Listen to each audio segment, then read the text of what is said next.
Hello viewers, मेरा नाम doctor Saeed है। सेट थ्योरी का ये 9th लेक्चर है। इसमें हम पढ़ेंगे इक्विवेलेंट सेट्स।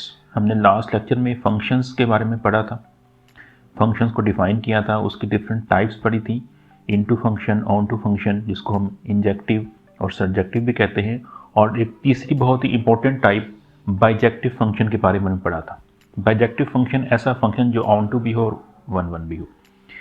अच्छा, इक्विवेलेंट सेट्स क्या होते हैं? Two sets A and B are called equivalent sets, या इनका एक और नेम होता है equipotent set if there exists a bijective mapping, या उसको यानी बाइजेक्टिव मैपिंग का मतलब बोथ 1 to 1 हो और वो ऑन टू भी हो। बाइजेक्टिव का मतलब ये दोनों चीज़ें हैं कि उसके अंदर वो जो फंक्शन है, क्योंकि मैपिंग को फंक्शन भी कहते हैं, वो 1 भी होनी चाहिए और ऑन टू भी होनी चाहिए। तो एक बाइजेक्टिव मैपिंग हो बिटवीन दैम, यानी उन दो सेट्स के दरमियान आप एक ऐसा फंक्शन डिफाइन कर सकें जो कि एक बाइजेक्टिव फंक्शन हो, यानी वो 1 भी हो और ऑन टू भी हो। या इसके लिए एक और नेम यूज़ करते हैं 1 करस्पॉन्डिंग बिटवीन दैम हो। ये एक ही मतलब होता है कि आपके पास जो सेट है उसके दरमियान आप एक ऐसा फंक्शन या मैपिंग डिफाइन कर दें जो ऑन टू और 1 हो, तो हम उसे कहते हैं कि जो सेट ए और बी है वो इक्विवेलेंट सेट है। ठीक हो गया। इक्विवेलेंट सेट को हम अगर हैं इक्विवेलेंट सेट, तो ए और बी अगर इक्विवेलेंट, उसको इस तरह लिखते हैं इक्विवेलेंट टू बी। इसका मतलब होता है कि उनके अंदर जो एलिमेंट है वो सेम, एक जैसे है, एक जितने हैं, यानी बराबर हैं। एलिमेंट्स इटसेल्फ डिफरेंट हो सकते हैं लेकिन नंबर ऑफ एलिमेंट हैं वो बराबर आएंगे, यानी ए के जितना साइज है, साइज का मतलब उसमें जितने एलिमेंट्स होंगे बी में भी उतना ही एलिमेंट आएंगे। अच्छा, इसको कहने का एक और अंदाज देखें, two sets A and B have the same number of elements, same number of elements, यानी जितनी तादाद एक में है उतनी ही तादाद दूसरे में आएगी। एलिमेंट्स इटसेल्फ डिफरेंट हो सकते हैं लेकिन तादाद की बात कर रहे हैं वो सेम होगी। और हैव द सेम कोऑर्डिनैलिटी। कोऑर्डिनैलिटी का मतलब यही होता है कि उनका जो साइज है वो सेम होना चाहिए। If and only A and B are equivalent sets. If and only का मतलब होता है कि दोनों तरफ से बात ट्रू होगी। अगर सेट इक्विवेलेंट है तो उनकी कोऑर्डिनैलिटी सेम होगी, और अगर उनकी कोऑर्डिनैलिटी सेम है तो फिर सेट इक्विवेलेंट होंगे। यानी अगर आप मॉड से भी शो करते हैं तो इसका मतलब होगा कि ए का जो मॉड होगा वो बराबर आएगा बी के मॉड के, अगर वो सेट इक्विवेलेंट है। और प्रूफ कैसे करेंगे? उनके दरमियान एक मैपिंग ड्रॉ करनी पड़ेगी जो 1 होनी चाहिए और ऑन टू होनी चाहिए, यानी वो बाइजेक्टिव हो। तो फिर हम साबित कर देंगे कि जो दो सेट हैं वो इक्विवेलेंट है। अच्छा, अगर ये ए बी फाइनाइट है फिर तो हम ये 1 by 1 भी कर सकते हैं। लिए मैं एग्जांपल लेता हूँ, सेट ए लिया मैंने, उसके अंदर आप ले लें एलिमेंट 3 ले लें, एक 1 ले लें, एक 2 ले लें और एक 3 ले लें। और सेट बी के अंदर भी आप 3 एलिमेंट ले लें, आप उसमें से एक ए बी कर लें और एक सी कर लें। ठीक हो गया। अब देखिए, आप यहाँ पे ए ले लीजिए और ये आप बी ले लीजिए, एक एलिमेंट 1 2 3, इधर आप ए बी और सी, और उसकी मैपिंग इस तरह की है, यानी ए के साथ जस्ट एक एलिमेंट कनेक्टेड है। ये देखिए, ये एलिमेंट, ये 1 मैपिंग होती है। यानी ये 1 है क्योंकि हर एक का इमेज भी यूनिक है और हर इमेज के लिए उसका जो प्री इमेज है वो भी एक ही है। ये ऑन टू है बिकॉज बीज है, रेंज, उसका हर एक एलिमेंट कंज्यूम हो चुका हुआ है। तो ये जो मैपिंग होगी, इसका हम एफ कर देंगे, तो ये एक बाइजेक्टिव मैपिंग है। यानी जो एफ ऑफ 1 होगा वो ए के बराबर है, जो एफ ऑफ 2 होगा ये बी के बराबर है, एफ ऑफ जो 3 होगा ये सी के बराबर है। अगर ऐसा हो जाए तो इट मीन्स क्या होगा, जो ए का साइज है, जो कोऑर्डिनैलिटी है, वो बी के बराबर है। आप देख सकते हैं कि ए और बी के अंदर 3 एलिमेंट है, यानी ये बाइजेक्टिव बनेगी ही उस वक्त जब उनके एलिमेंट सेम होंगे। अगर आप इसके अंदर कोई एलिमेंट डी ले लें, यहाँ डी रख दें, तो ये 1 नहीं, तो ये आपकी जो है ना वो बाइजेक्टिव नहीं बनेगी। उस केस में अगर बी में एक एलिमेंट एक्स्ट्रा आ जाएगा तो वो ऑन टू नहीं बनेगी, तो फिर 1 नहीं बनेगी। आप अगर ए के अंदर एलिमेंट एक्स्ट्रा कर दें या एक एलिमेंट 2 से कनेक्ट कर दें, वो 1 नहीं बनेगी। यानी मैपिंग जो है वो बाइजेक्टिव बनेगी उस वक्त जब ए के एलिमेंट और बी के एलिमेंट बराबर होंगे। तो हम दो सेट्स को इक्विवेलेंट सेट प्रूफ करने के लिए ये रिजल्ट यूज़ करते हैं, लेकिन याद रखें कि फाइनाइट अगर हो तो हम चेक कर सकते हैं। ये कॉन्सेप्ट उस वक्त इस्तेमाल किया जाता है जब ए और बी के जो एलिमेंट्स है वो इन्फिनिट आ जाए, क्योंकि अगर वो इन्फिनिट एलिमेंट्स आ गए तो फिर हमको 1 by 1 हम चेक नहीं कर सकते। फिर हमें ये एक रूल, एक मैपिंग, एक फंक्शन के जरिए काम करना पड़ता है। तो हमारे पास देखिए बहुत सारे सेट हैं, जो नेचुरल नंबर हैं, इंटीजर्स हैं। अब देखिए बहुत ही इंटरेस्टिंग रिजल्ट्स हैं। आप देखिए नेचुरल नंबर ले लीजिए, नेचुरल नंबर में कौन से होते हैं? आप देखिए 1 है, 2 है, 3 है, 4 है, 5 है, 6 है, 7, सो ऑन आगे। अच्छा, आप एक सेट और ले लीजिए, मैं लेता हूँ यहाँ पे कोई, इसका नाम कर लें, आप 8 कर लें, और इसके अंदर क्या है, इसके हर एलिमेंट का स्क्वायर है, यानी 1 का आप स्क्वायर ले लें, जो कि ऑफ कोर्स 1 आएगा। मैं इसको आपने के लिए कि ये मेरे पास 1 आ गया। 2 का स्क्वायर कर लीजिए, देखिए ये 4 आ जाएगा। 3 का स्क्वायर कर लीजिए, ये 9 आएगा। 4 का स्क्वायर कर लीजिए, ये 16 आएगा। 5 का स्क्वायर कर लें 25, इस तरह 6 का 36, 7 का 49 एंड सो ऑन। ये सेट मैंने ऐसा डिज़ाइन कर लिया है जिसमें नेचुरल नंबर के हर एलिमेंट के लिए उसका स्क्वायर इसमें आएगा। तो देखिए एन में कितने एलिमेंट है, एन में इन्फिनिट एलिमेंट है। ए में कितने, इसमें भी इन्फिनिट है। ठीक हो गया। क्या इनके दरमियान कोई ऐसी मैपिंग ड्रॉ कर सकती हैं जो 1-1 होगी और उसके अंदर ऑन टू भी होगी? ऑफ कोर्स की जा सकती है। यानी आप अगर मैं f of n is equal to n square करूँ और इसमें जो एन होगा वो नेचुरल नंबर को मैं अगर लूँ तो देखिए एन के हर एलिमेंट के लिए इस ए में एक एलिमेंट, कोई आप एन का एलिमेंट चूज़ कर लें, 5 कर लेंगे, उसका स्क्वायर करेंगे 20 यहाँ पे आ जाएगा। आगे इसका 10 ले लें तो उसके लिए यहाँ पे 100 आएगा। एन का कोई भी आप एलिमेंट चूज़ करेंगे उसके अगेंस्ट एक एलिमेंट आपको ए के अंदर मिलेगा। इस तरह आप ए का कोई एलिमेंट चूज़ कर लीजिए, 25 चूज़ करेंगे तो आपको 5 मिल जाएगा। आप इसके अंदर 400 चूज़ करेंगे उसका 20 मिलेगा। तो इनके दरमियान हर एक एलिमेंट से एक एलिमेंट कनेक्ट हो गया। इसे कहते हैं 1-1 करस्पॉन्डिंग, कि हर एक एलिमेंट को एक से आपने पेयर बना दिया। 2 का 4 से पेयर बन गया, 3 का 7 से बन गया, 4 का हर एलिमेंट का उसके स्क्वायर से पेयर बन गया। तो ये जो मैपिंग हो रही है ये आपकी बाइजेक्टिव मैपिंग है। वो कि हम इसको भी सब देख रहे हैं, लेकिन हम इसको प्रूफ करेंगे मैथमेटिकली कि ये बाइजेक्टिव मैपिंग है। और इसका फिर मतलब क्या बनता है कि जो n है इसकी कोऑर्डिनैलिटी इस a के बराबर है, यानी n का जो साइज है वो बराबर है a के साइज। यानी पहले आप होगा कि n जो होगा वो इक्विवेलेंट है a के, और इसका मतलब होगा उनका साइज बराबर है। यानी जितने n के एलिमेंट है एग्जैक्टली उतने ही a के एलिमेंट। हालांकि ये देखा जाए तो ये बड़ा अजीब सा लगता है कि इसके अंदर देखिए 1 2 3 4 इसमें सारे नहीं आ रहे, इसमें 2 भी नहीं है, इसमें 3 भी नहीं है, इसमें 5 भी नहीं है, 6 भी नहीं है, 7 भी नहीं है, 8 भी नहीं है। इसके बावजूद मैथमेटिक्स ये कहता है कि जितने एलिमेंट एन में हैं उतने ही एलिमेंट ए में की कोऑर्डिनैलिटी सेम है। बहुत इंटरेस्टिंग और सरप्राइजिंग रिजल्ट है कि बज़ाहिर नजर आ रहा है कि ए के एलिमेंट कम है क्योंकि इसके अंदर बहुत से एलिमेंट हैं जो उधर जो ए में नहीं है लेकिन एन में है। लेकिन हम बात करें इन्फिनिट, अगर ये इन्फिनिट है तो ये सेम, आप फाइनाइट कर देंगे तो फिर वो उसका और क्राइटेरिया होता है। इन्फिनिट सेट है तो ये दोनों बराबर है। ऐसे आप स्क्वायर या क्यूबिक कर दें, डबल कर दें, ट्रिपल कर दें, या को 4 से मल्टीप्लाई कर दें, वो सारे सेट बनेंगे वो इस एन के इक्विवेलेंट आएंगे, यानी उनका जो कोऑर्डिनैलिटी है वो इस एन के बराबर आएगी। चलिए अब इसको अब हमने जो है जो हमने मैथमेटिकली पढ़ा था वो क्या था, वो कैसे प्रूव करते हैं कि फंक्शन 1-1 है और वो ऑन टू है। ये हमने लास्ट टाइम मैंने आपको बताया था।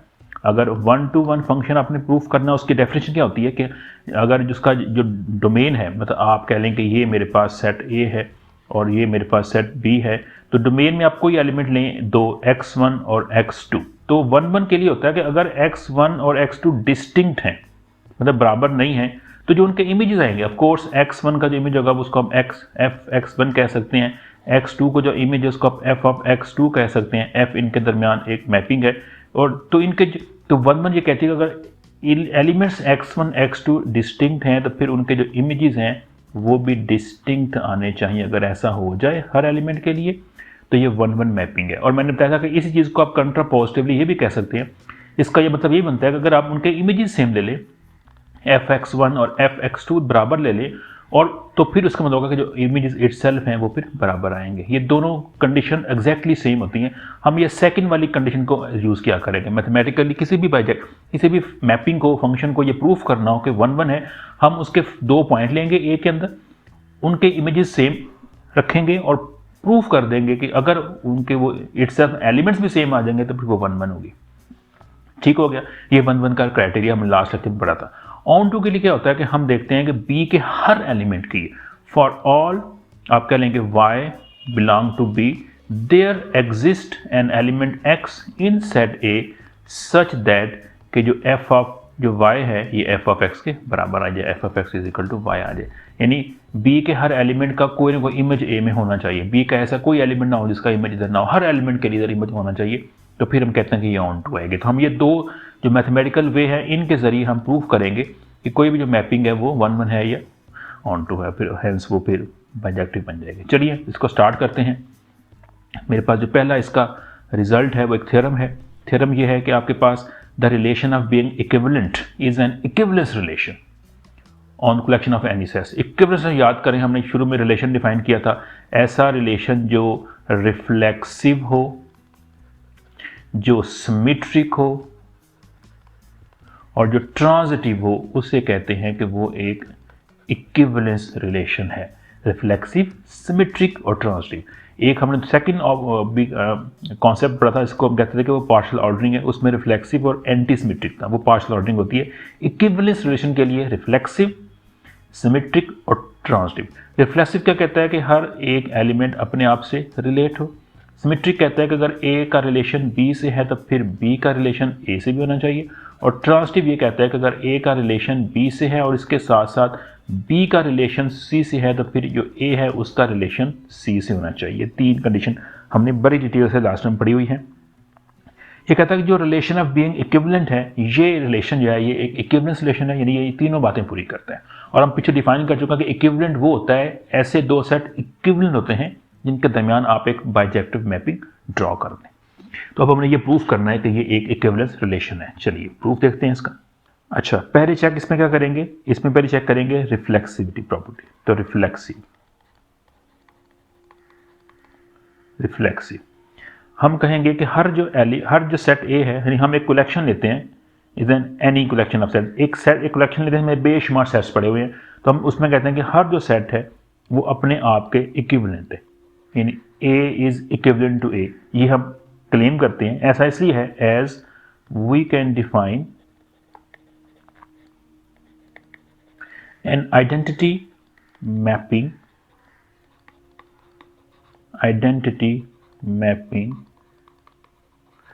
I from set A to itself such that कि जो I ऑफ x होगा ये बराबर आएगा x के। ये होती है आइडेंटिटी मैपिंग, यानी हर एलिमेंट का इमेज वो खुद ही है। x का इमेज लेंगे वो x ही आएगा, ये a से a के ऊपर ही है। तो ये जो आइडेंटिटी मैपिंग होती है ये क्लियरली ये एक नॉन कॉन्सेप्ट है कि आइडेंटिटी मैपिंग जो होती है ये एक बाइजेक्टिव मैपिंग होती है। देन क्लियरली अब लिखते हैं देन क्लियरली आई जो है is bijective.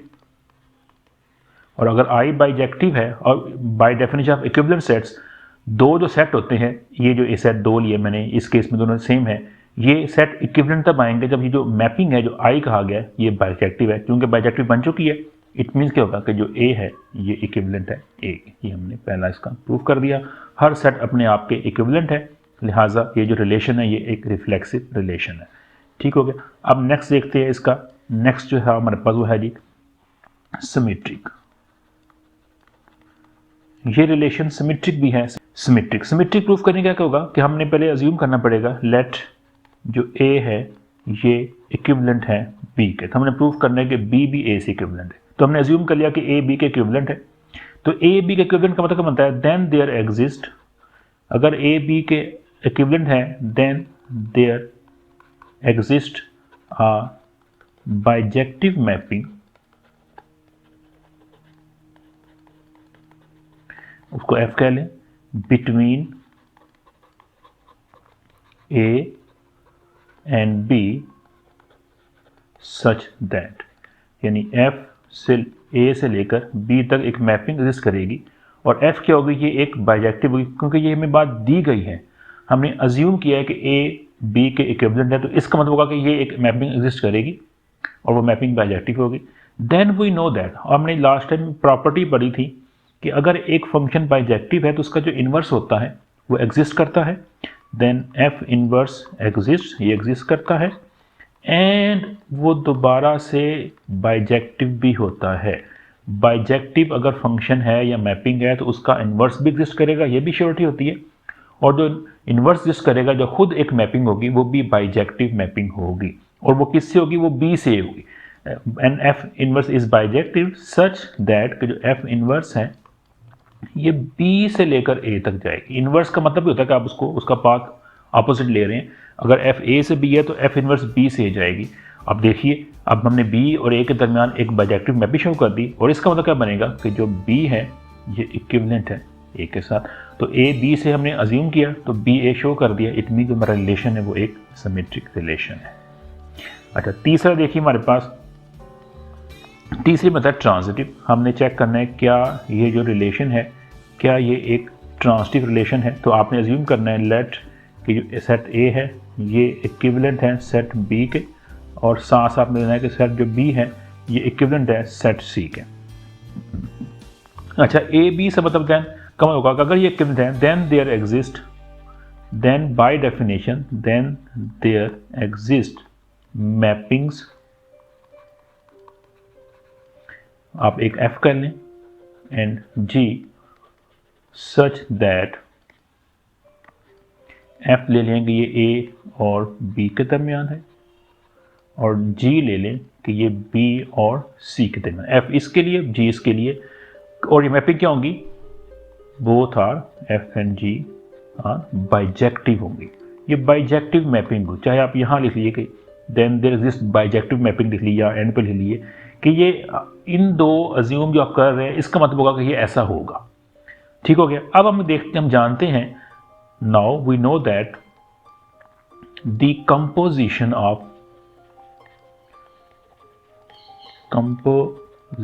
Of mappings F and G, जो कि जी ऑफ एफ होती है, ये एग्जिस्ट करती है और ये ए से लेकर सी तक जाती है। हमने लास्ट टाइम ये भी कॉन्सेप्ट डिफाइन किया था कि ए से बी मैपिंग है, बी से सी मैपिंग है, तो उनकी जो कंपोजिशन होती है वो ए से सी जाती है, उसको जी ऑफ एफ कहते हैं। और अगर एफ बाइजेक्टिव है, जी बाइजेक्टिव है, तो ये नॉन फैक्ट होता है कि जी ऑफ एफ भी बाइजेक्टिव होते हैं, सच दैट जो जी ऑफ एफ है इज आल्सो बाइजेक्टिव, ये भी बाइजेक्टिव होती है। और इसका मतलब क्या हो गया, हमने ए और सी के दरमियान एक बाइजेक्टिव मैपिंग ड्रॉ कर दी है। इट मीन जो ए होगा ये इक्विवेलेंट होगा सी के, हेंस ये रिलेशन जो है वो ट्रांजिटिव भी है। अब देखिए यहाँ पे तीनों बातें हो गई हैं कि वो रिफ्लेक्सिव है, वो सिमेट्रिक है, वो ट्रांजिटिव है। इसका मतलब हुआ कि जो इक्विवेलेंट सेट होते हैं, it means equivalent sets form an equivalence relation.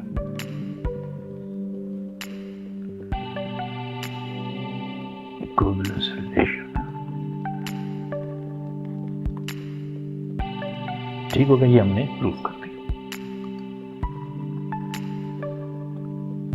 फिर हम देखिए, prove that set of even integers, जिसको मैंने ई से कह दिया है, and the set of odd integers जो कैपिटल ओ से आर इक्विवेलेंट है। तो ई मेरे पास क्या होता है, ई है set of integers, even integers, इसमें क्या होगा, 0 होगा पहले, +-2 होगा, +-4 होगा, एंड सो ऑन होंगे। और जो ओ है ऑड इंटीजर्स, +-1 होगा, +-3 होगा, +-5 एंड सो ऑन।